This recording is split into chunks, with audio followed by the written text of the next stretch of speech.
Ngayong papalapit ang Undas o All Saints at All Souls Days, naghahanda na ang mga paliparan sa buong bansa sa inaasahang dagsa ng mga biyahero.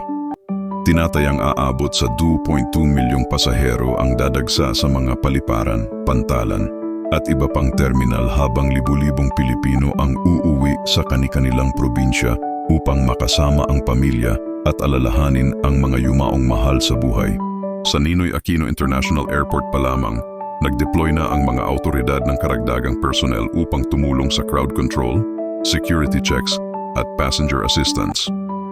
Katulong din dito ang mga tauhan mula sa Philippine National Police Aviation Security Group at Office for Transportation Security para matiyak ang ligtas at maayos na biyahe ng lahat.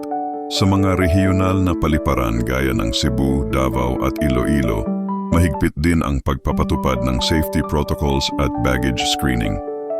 Marami ring airlines ang nagpaalala sa mga pasahero na dumating 3 oras bago ang flight, lalo na sa mga araw ng peak travel. Hindi rin pahuhuli ang mga pantalan na pinangangasiwaan ng Philippine Ports Authority.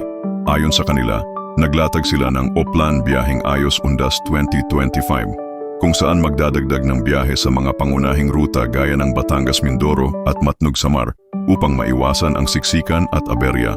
Para sa mga magbibiyahe, payo ng mga autoridad, mag-book ng maaga, magdala ng sapat na tubig at pagkain, at siguraduhing maayos ang mga dokumento at tiket. Inaasahan ang mataas na demand sa transportasyon, pagkain, at turismo sa mga susunod na araw. Isang senyales na buhay pa rin ang tradisyon ng paggunita sa undas ng mga Pilipino.